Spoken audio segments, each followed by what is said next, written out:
Thank you very much. Good morning, everybody. It's a pleasure to be here. It's my first time in Poland. These are my disclosures. I should say that most of what I've learned about COPD is from my colleagues, Dr. Zulueta and Dr. De Torres in Spain. I want to talk about COPD, and it's important to keep in mind, besides stating the obvious, that COPD is not just about emphysema. It's about a heterogeneous disease that affects a lot of our patients who smoke.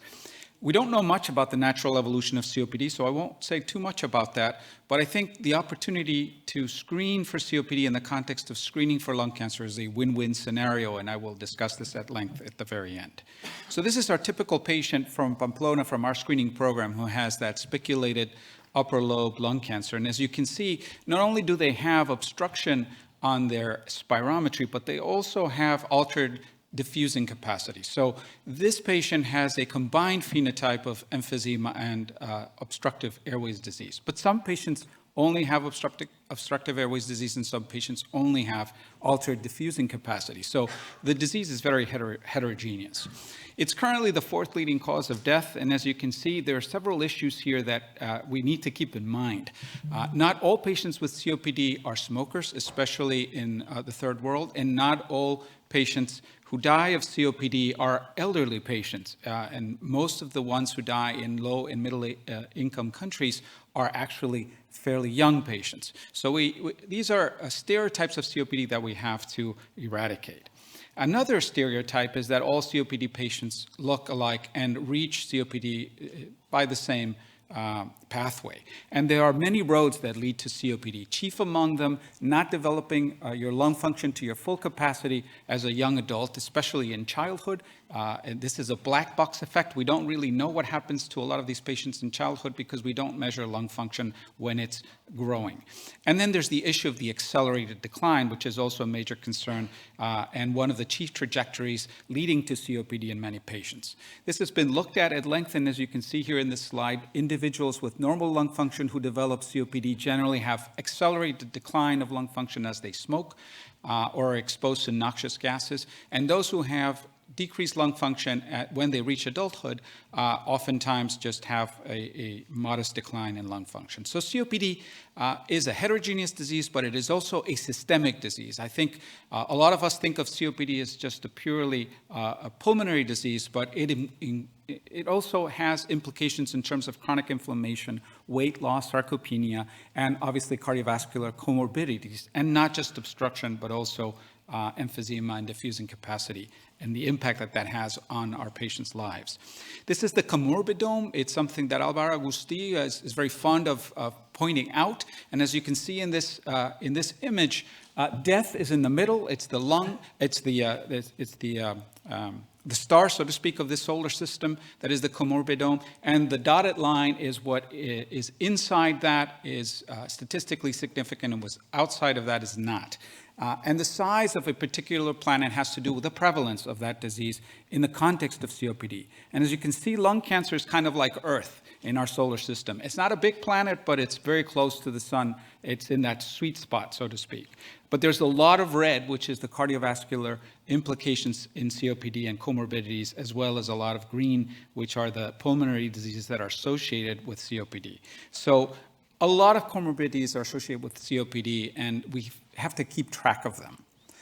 Also, COPD is understandably seen mostly as an airways disease, but it is also a vascular disease, so that pruning of the vessels in our lungs in the context of COPD is associated with death and with early mortality.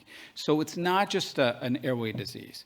Naturally, those who have accelerated decline of lung function have more impact and more mortality in the context of this disease. And not all COPD patients are alike.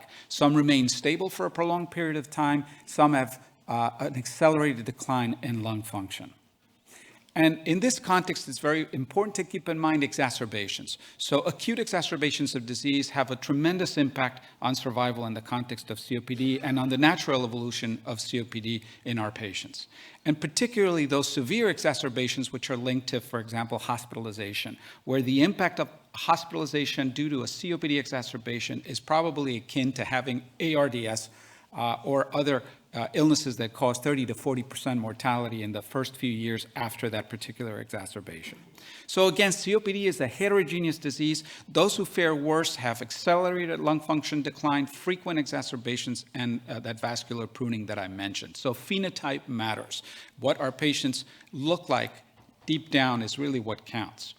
And even within the realm of emphysema, not all emphysema is created equal. So this is work from Jesse Gonzalez, which showed that it's centrilobular emphysema that really, let's say, drives lung cancer risk, but also the impact in lung function and mortality of our patients. So paraseptal emphysema is not as concerning in this regard. And obviously, when we look at the NET trial, it's, as many of us who treat emphysema patients know, some of these patients remain relatively stable for a prolonged period of time. And they complain of breathlessness and dyspnea, but they don't have exacerbations, and they tend to live for a prolonged period of time. My neighbor, who's an otorhinolaryngologist, was asked to join a lung transplant program 15 years ago because of her severe emphysema. She's still alive now. She probably would have died if she had had a lung transplant back then. So we don't have a crystal ball to know what is overdiagnosis, as was mentioned earlier. We also don't have a crystal ball to know who's going to die from their COPD or their emphysema. And obviously, evidence from the COPD gene project shows that those patients who have accelerated progression of emphysema and destruction of airway spaces and capillaries have a worse prognosis in this context.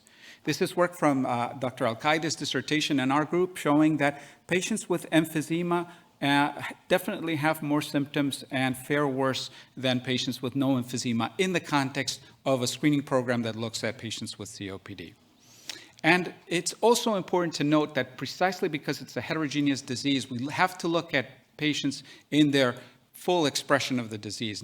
It's not just about airway obstruction, which the Bode index takes into account. That O means obstruction, but we have to look at body mass index, dyspnea score, and also exercise tolerance, which govern prognosis much better than a gold stage of their COPD obstruction. COPD is an underdiagnosed disease, as you can see here, particularly in early stages of the disease, and even in the context of lung cancer. This is the RECOIL study that I participated in at the Fundación Jiménez Díaz. We looked at 2 years of lung cancer cases. 60% of the patients who had COPD and lung cancer diagnosed at the same time didn't really know that they had COPD when they were diagnosed with lung cancer. So it's infradiagnosed, and only those with advanced disease are symptomatic. Unfortunately, the recommendations currently are not to screen for COPD. So this is a problem because in asymptomatic individuals, we don't really know if we should be screening. And certainly the recommendations from respiratory societies as well as the World Health Organization is not to screen these individuals. Same goes for the USPSTF. Fortunately, we do recommend screening for lung cancer in patients with COPD, as you can see here. This is from the GOLD Initiative, although it doesn't recommend screening those with COPD who have not smoked. So this recommendation is strictly for those patients with COPD who are or have been smokers. As you know, this goes to this idea of a win-win strategy. COPD is extremely common in individuals who are participating in a screening program. As you can see here, as many as 40% of our screened patients will have COPD. Not only that, this is from almost 20 years ago, work from Usua Montes, who was our nurse coordinator back then in our screening program that participates in I-ELCAP in Pamplona. And we showed that COPD is a reason to continue to show up for your follow-up scans. So adherence is stronger in patients with COPD. And that was 20 years ago, but this has held true. Patients with COPD know that they have a high risk of lung cancer. They're willing to pay for the screening, and they're willing to accept treatment for it, much more so than individuals who have smoked who do not have COPD. And this is true in this publication from Chest in 2020, where individuals with COPD are 4 times more likely to adhere to lung cancer screening recommendations as compared to those who do not have it. What happens to individuals with COPD who are followed with standard of care practices and they develop lung cancer? As you can see here in the gray bar, they get advanced stage lung cancer, as compared to a cohort of patients with COPD who are screened who get early-stage lung cancer. So it's a win-win situation. And in this study, the I-ELCAP project that I started in Fundación Jiménez Díaz in Madrid, it was a lung cancer screening program dedicated to individuals with emphysema and/or COPD as an additional risk factor. We've screened more than 4,000 at this point. You can see that having COPD does not really impact mortality that much, slightly, but not as much in the context of a screening program. So we need to detect lung cancer in these individuals, and we're not wasting our time screening individuals with COPD. They also do well. Granted, that is mostly individuals with early-stage COPD, because as has been mentioned before, competing causes of mortality do play a role, especially in advanced stage COPD. So our early-stage COPD patients probably benefit most. This is an opportunity, if we find COPD early, for example, to advance strategies of chemoprevention. There's some evidence that steroid inhalers, both in asthma and COPD, prevent lung cancer. This is epidemiologic data. We need to do randomized trials. But if we can detect emphysema and COPD early, perhaps there's a role for chemopreventive strategies that will prevent lung cancer from taking place in the future. Naturally, smoking cessation is a must in this setting, so individuals who have COPD or emphysema should stop smoking, and screening is an opportunity to do primary prevention. This is what we're betting on in Spain. We have the Cassandra project, which stands for Cancer Screening, Smoking Cessation, and Respiratory Assessment. We perform lung function studies and CTs, and when we detect lung cancer, COPD, or coronary calcium, we act. We also act in terms of primary prevention, including everybody in screening, and we have a 40% success rate at 1 year of abstinence from smoking in that program. So I'll conclude saying that the natural history of asymptomatic COPD and emphysema is poorly understood.